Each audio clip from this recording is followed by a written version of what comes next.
What's going on, everybody? It's your boy Rudy Rodriguez Showmont here with another edition of Hurricanes Unfiltered, powered by Come On Now, the podcast. Hit that like button and subscribe to the channel. Ring that bell, leave a comment.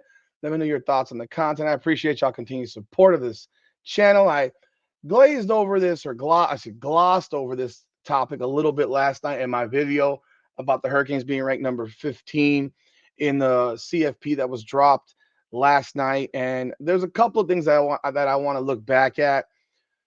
This is not an overall recap of it, but there's something that I do want to specify and talk about real quick, as well as something else that I wanted to point out. The first thing I want to point out is that number one, the prediction that they had there after I reviewed it, after I dropped them, like, wait, this is wrong.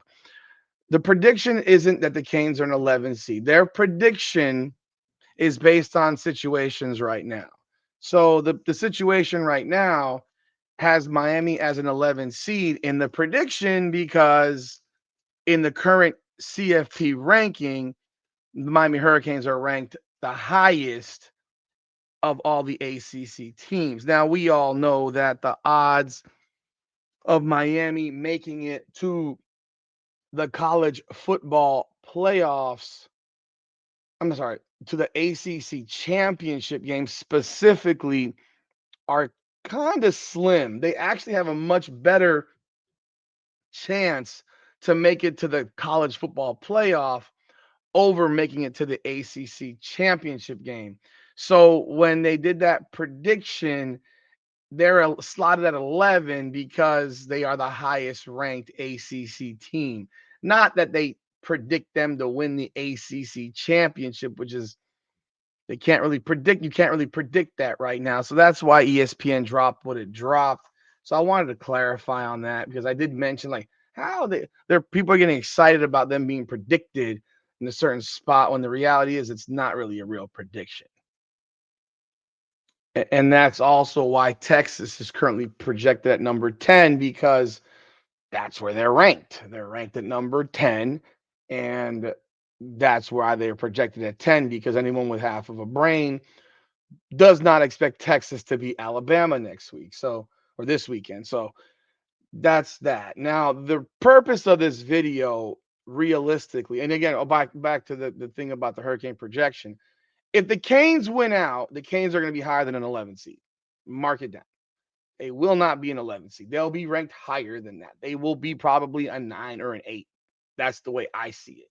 If they win out, they're probably looking at being an 8 or a 9. Now, looking at a message. This video is really about the message that was sent by the college football playoff committee. They sent a message, and I don't know that people caught up on it, but I mentioned it in my video yesterday. In fact, I cut a short on it as well. And I want to dig a little deeper on that message. And the message is, and I'm going to read to you exactly what was said in the article by ESPN and the quotes that were made by the CFP committee chair, Mac Rhodes, who is the athletic director at Baylor. Let's look at what they talk about with Miami. It says the Hurricanes were the highest ranked ACC team, even though they have 2 losses in conference play. 5 teams, Georgia Tech, Virginia, Pittsburgh, SMU, and Duke have 1 loss in ACC play. So the Miami will need help in reaching the ACC championship game. Obviously, situations for these teams are different. SMU has 3 losses. Pittsburgh just got into the top 25. Virginia is coming off of a loss, and Georgia Tech. That's the one where I was surprised that they jumped Georgia Tech. I was actually kind of surprised about that, but their overall resume is better than Georgia Tech's, even with 2 losses. And Duke is 5-4, so like it's just the way the schedule plays out. Here's the quote: with Miami, we had some teams lose. And again, the conversation with Miami has been about their consistency. Consistency, especially on offense, Rhodes said. They've been really, really good on defense. Obviously, the head to head win with Notre Dame comes up. All of those things play into it. We've got great respect for Miami. Now, that statement right there, that statement is a message. The message, and I'm going to be very, very clear about this, the message that's being sent by the committee to the Miami Hurricanes, to Mario Cristobal, the head coach of the Miami Hurricanes, because at the end of the day, this all falls on him. He is the CEO of the franchise. The franchise. It's a franchise. Now, it's no longer a school. It's no longer a football team. It's a franchise. You pay these guys a lot of money to play football. He makes $8 million a year to coach a football team. He is the CEO of this franchise. It is on him to make the decision and tell Shannon Dawson, air this mother effer out. Because it is his offense that is the reason that we are consistently inconsistent on offense. The committee is sitting here telling you without any reservation, your offense sucks. They're telling you your offense sucks. They're telling you your offense sucks. They're being clear. They're literally giving you a blueprint to the playoffs. They're giving you the blueprint. The blueprint has been written there for you, and they're telling you, score points. Stop being so freaking conservative with what you're doing. Death by 1,000 cuts is not working. Going scoreless for 28 minutes against Syracuse is not the way you will impress the committee and get into the playoffs, despite them jumping 3 spots. It is not what's going to happen. They're telling you this. Are you listening? I'm very, very clear about it. Are you listening? Because if you're listening, you're sitting here saying, we've got to score points. But I'm going to tell you right now, if the Miami Hurricanes don't score at least 35 points against North Carolina State, there's a problem. Do not tell me about how good NC State's defense is. Every single week, we're hearing the same shit. First, it was SMU about their defense. Trash as fuck defense, and we can't score. Then it's Stanford's defense. Trash as hell, and for a half, we can't score. Then it's Syracuse. Then it's Louisville's defense is actually good. Then it's Syracuse's defense, and once again, Stanford, then MSMU, now Louisville. Not Louisville. Syracuse. Once again, against a garbage can defense, we can't score. We can't move the ball. 38 points, bull crap. Those 38 points, half of them were because of the defense. A pick six, a field goal created by the defense, forcing a fumble. Trick plays to score on Syracuse. Florida State in the fourth quarter, complete garbage. Florida, most of the game, offensively, complete garbage. There's been one game that they played start to finish, bell to bell, pillar to post. South Florida. Let me find that. Let me see that South Florida offense again. Let me see that game. You come out with games like that, they're not going to keep you out. They are telling you how to get there. And they're naming you specifically. Last year, it was the problem with the defense. This year, it's that we don't score enough points. If you remember why FSU got knocked out of the playoff a few years ago at 13-0, which I thought was outrageous. They should have made the playoffs. It was bullshit that they got skipped over for Alabama. Ridiculous. It was that they're on their backup quarterback. And they viewed it as, well, their offense won't be able to do anything. But ignoring the fact that their defense was utterly dominant.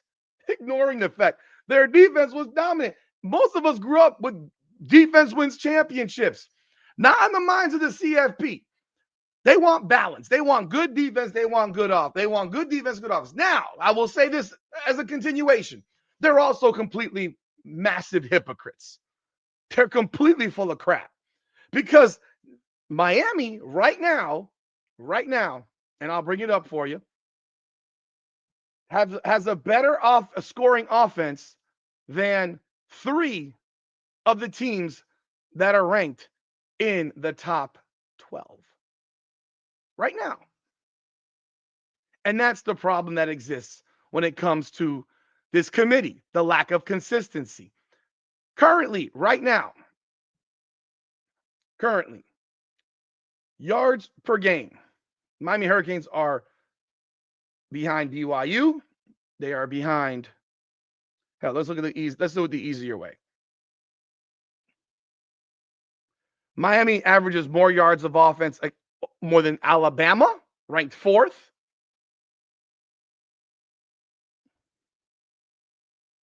Texas, ranked 10th. They average 30 more yards a game than Texas, 7 more yards a game than Alabama.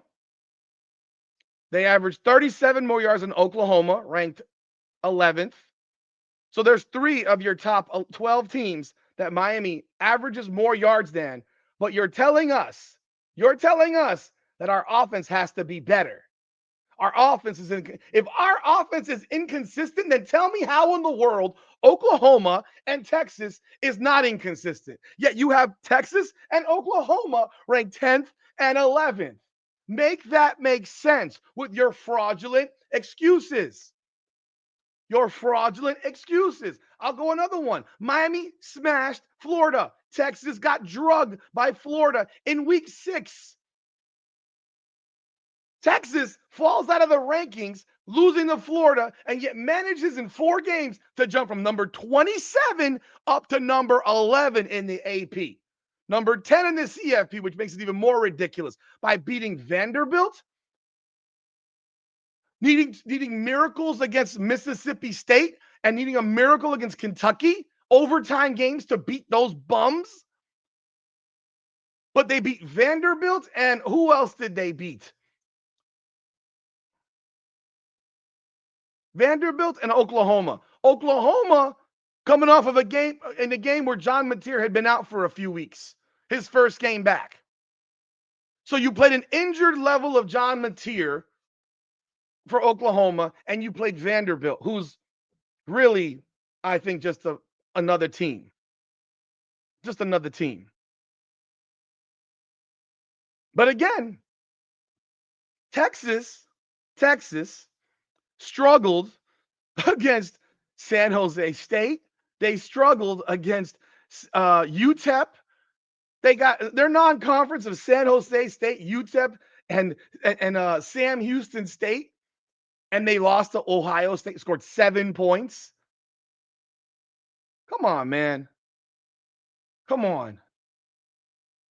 So Texas gets less yards than Miami. All right. Let's see if there's anybody else. I knew it was 3, and I knew it was at least 3. So those are 3 of the top 12 teams. 3 of the top 12 in the country, right? Okay. Now, let's look at, but again, Miami is pointed out. Mind you, Miami, Texas, and Oklahoma have the exact same record. And Miami beat the brakes off of Florida State, and Alabama lost to Florida State. I know that's constantly forgotten. Now, points-wise, Miami averages 32.9 points per game. Alabama averages 32.8, so they're ahead of Alabama in points. It's freaking crazy. It's crazy. Oklahoma averages 28.9 points per game. 28.9, so almost 4 points less per game. Texas averages 29.6 points per game. 3 points less per game. So there's 3 teams. So these 3 teams that these 3 teams that are top 11, their offense isn't a problem. Their offense isn't inconsistent. It's only Miami's offense that is specifically said to be inconsistent. It's only Miami's offense. And I've watched these teams play. Their offenses aren't that good. They're not that good. And if you want to dig a little bit deeper, then we can dig and look at the defense for each team. The Hurricanes right now are only behind in the top 12 Ohio State, Oregon, Indiana, Oklahoma, and Texas Tech. 5. So Miami's defense is 6th among the top 15 teams in the country. And of the top 12, it's Ohio State, Oregon, Indiana, and Oklahoma. I'm sorry, it's 5. So it's the top 12. There's 5 teams that have a better yardage defense than Miami. 5. So now Miami has a better defense than half of the top 12. Hey, whatever. We don't notice that. And then we look at the points per game. Points per game. The only teams that have a better defense points per game wise than the Hurricanes: Ohio State, Indiana, Texas Tech, Oregon, Oklahoma, and Utah. So 6. So Miami's 7th now in defense.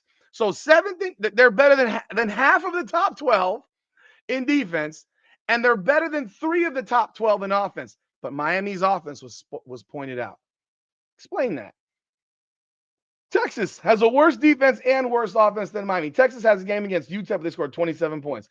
They have a game against Florida. They scored 21 points. They scored 23 points against OU. They scored 16 points against Kentucky. 16. 7 points against Ohio State. Oklahoma offense, 24 points versus Michigan. 24 points versus a bad Auburn team. 6 points versus Texas. 26 against South Carolina. 26 against Ole Miss. Like, this isn't some vaunted offense. Alabama's offense, 17 points FSU, 24 points UGA, 27 Missouri, 29 South Carolina, 20 versus LSU. This isn't some vaunted offense. If you're watching, and that's why I know these people don't watch, they just stat watch, they box watch. But at the same time, they're also beholden to the SEC, so they're gonna glaze the SEC and the Big Ten, so they're gonna glaze them both. They're gonna glaze them both. The reality at the end of the day is, though, they have given a message, they've given a direct message. So yes, they're hypocrites, but they have given a message to the Miami Hurricanes, to Mario Cristobal, to Shannon Dawson.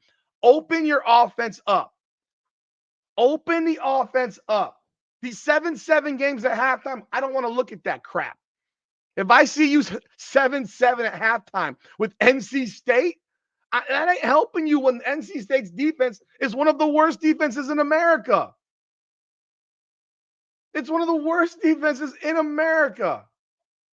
And it's not like NC State can't be slowed down.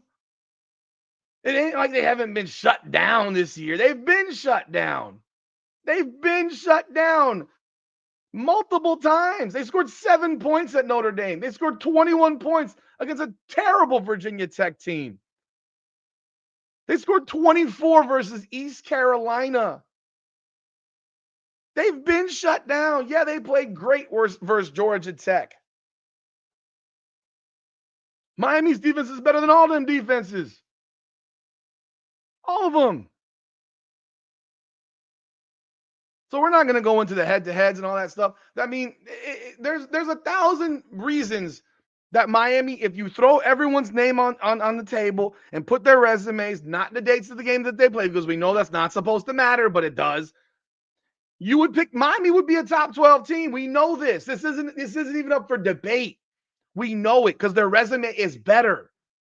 It's better. But at the end of the day, you are being told, you're literally being gift wrapped.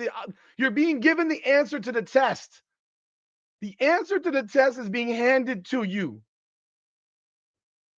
No matter how hypocritical they are, we had some teams losing. Again, the conversation with Miami has been about their consistency, especially on offense. Because defensively, they've been consistent. Like, come on. Score, bro. Score. Open this shit out. Open this shit up. They're giving you the answer to the test. They're giving you the blueprint. If you don't follow it, that's on you. Y'all let me know y'all thoughts in the comments. Like the video, subscribe to the channel, and ring the bell. Once again, I stand on it. They win out, they're in the playoffs.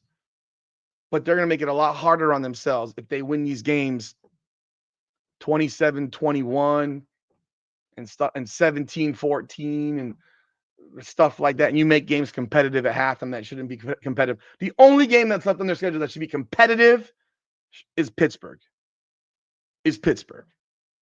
And that's really if Pittsburgh's 9-2, because if Pittsburgh's 7-4, they shouldn't be competitive. You should blow their asses out. So, nonetheless, you have the defense to stop them. It's about your offense once again. Again, that's all I got. Hit that like button and subscribe to the channel. Ring that bell. This is Hurricanes Unfiltered, powered by Come On Now, the podcast. Come on now.